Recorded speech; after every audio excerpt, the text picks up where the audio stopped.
में करती है और ये पंडाल खाली रहता। हमारे नेता मंच पर नहीं आते तो किसकी हिम्मत बढ़ती?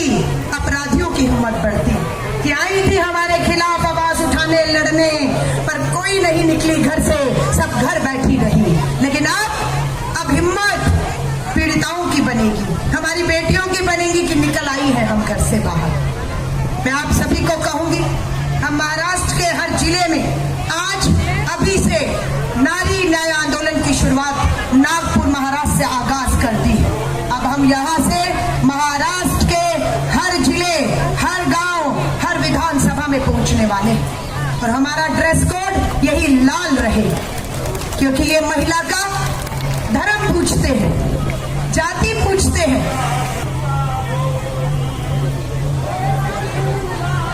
मैं चाहती हूँ कि एक शपथ जो हमने तैयार की है, वो शपथ हम सबको आज लेनी है, जिसे थोड़ा सा भी इस बात में डाउट हो कि नहीं मैं ये शपथ नहीं लूँ, क्योंकि मैं अपने साथ और उस बेटी के साथ अन्याय करूंगी अगर मैं इस शपथ को लेने के बाद उसको न्याय का हक दिलाने के लिए खड़ी ना हो सकी। इसलिए शपथ वही लीजिएगा जिसे लगता है कि नहीं मैं कसम लेती हूँ, मैं हिम्मत बनूंगी उस बेटी की, उस माँ बाप की जो चक्कर काट रहे।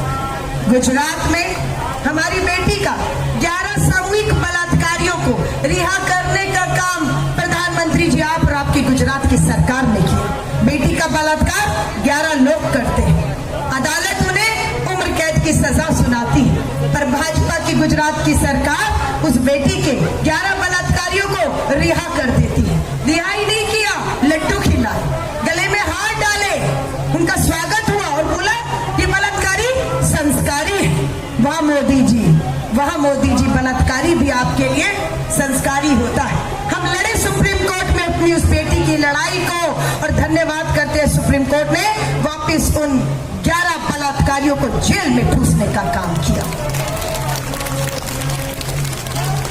मणिपुर के अंदर 1 साल से भाजपा की डबल इंजन की सरकार है। थाने के अंदर से आदिवासी बेटियों को जो जवान की पत्नी भी थी, सेना का जवान सरहद पर था, उसकी पत्नी मणिपुर में थी और उसे बलात्कार हो रहा था, लेकिन प्रधानमंत्री जी आपने मुंह नहीं खोला। वहां की महिला गवर्नर मणिपुर की आवाज उठाती रही, प्रधानमंत्री जी, राष्ट्रपति जी कुछ कीजिए। क्या किया आपने? आपने उस मणिपुर की महिला गवर्नर को हटा दिया ताकि वो आपको बेनकाब कर रही थी। तो मैं अपनी बहनों को कहूंगी, आज हम शपथ लेंगे, मेरे पीछे दोहराना होगा आपको। दोहराएंगी? पीछे तक की बहनें कसम लेंगी, शपथ लेंगी, शपथ से हटेंगी तो नहीं, उसके लिए कोई भी कुर्बानी त्याग बलिदान देना हो, दोहराइए मेरे पीछे। मैं भारत की नारी शपथ लेती हूँ कि जब तक महिला आरक्षण बिल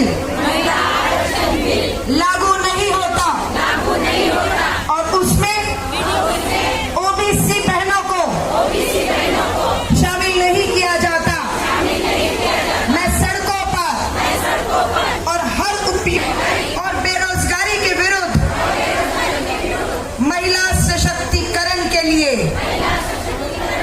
महालक्ष्मी योजना लागू होने तक अपना संघर्ष यूं ही जारी रखूंगी।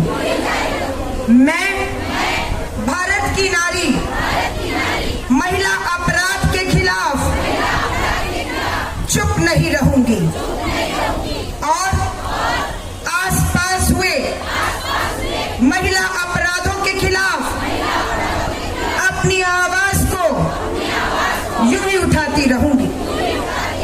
पीड़िता के संघर्ष में उसका हमेशा साथ दूंगी। मेरा संघर्ष राजनीतिक, आर्थिक और सामाजिक न्याय का हक मिलने तक यूं ही जारी रहेगा।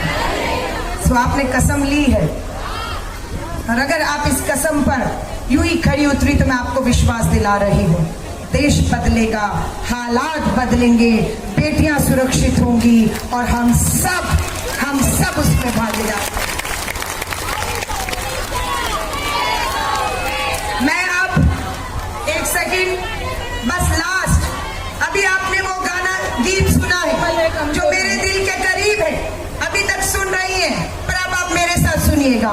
माँ सीता का जिक्र है इसमें, माँ सीता का जिक्र है कि माँ सीता तुम्हारी अग्नि परीक्षा हुई, लेकिन आज भी अग्नि परीक्षा जारी है। आज भी हमारी माँ बहन बेटियों को कितनी अग्नि परीक्षाओं से गुजरना पड़ता है। माँ मीरा का जिक्र है कि माँ मीरा तुमने प्यार में जहर का प्याला पिया है, आज भी मेरी बहनों को प्यार मान सम्मान के लिए सब कुछ त्यागने के बाद भी जहर के प्याले पीने पड़ते हैं, हाँ या नहीं। इस गीत में कहा है कि अब तू अबला और बेचारी नहीं है, क्यों? क्योंकि बाबा साहब के अम्बेडकर जी के संविधान ने हमें बराबर मिलाकर खड़ा कर दिया है, हाँ या नहीं। सो इस गीत को आपको अब गाना होगा, अभी तक आपने सुना है, अब आप गाएंगी, किसी और के लिए नहीं, अपने लिए गाएंगी। खुद को महसूस करिएगा और ललकार के इस देश में कह दीजिएगा, अब बस, अब आपको समर्पित है।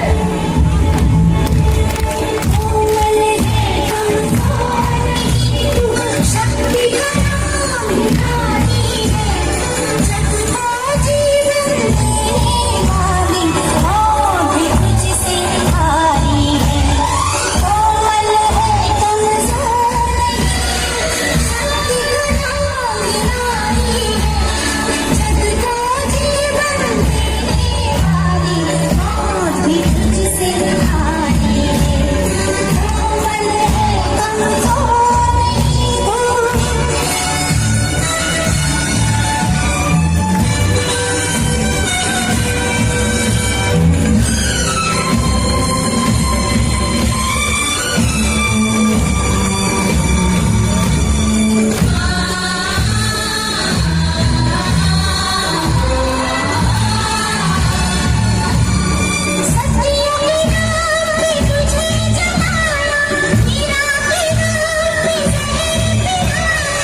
और मैं भगवान से यहाँ से जाते जाते प्रार्थना करती हूँ कि मेरी जो आधी आबादी, मेरी बहनें महाराष्ट्र के कोने कोने से लंबा सफर तय करके यहाँ पर आई हैं और इनके चेहरे पर आज जो मैंने आत्मविश्वास और मुस्कुराहट देखी। धन्यवाद मैम।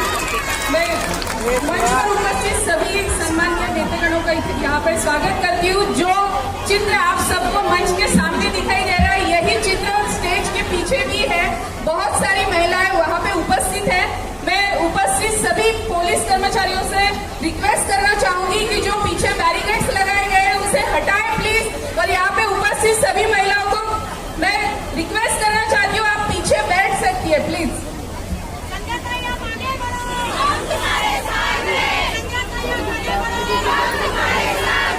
हॅलो, सर्व पोलीस बांधवांना माझी विनंती आहे की मागे खूप गर्दी झालेली आहे, महिला खूप मोठ्या संख्येने मागे आहे, तर सर्वांनी प्लीज माझ्या बांधवांना सुद्धा सांगते, मागे महिला असल्यामुळे तुम्ही समोरचे बॅरिकेड उघडून द्या।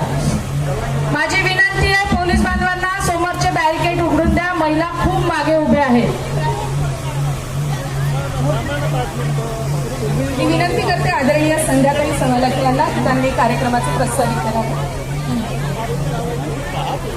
नाही, कार्यक्रमामध्ये थोडा बदल आहे, माझं भाषण आपण नेहमी ऐकता,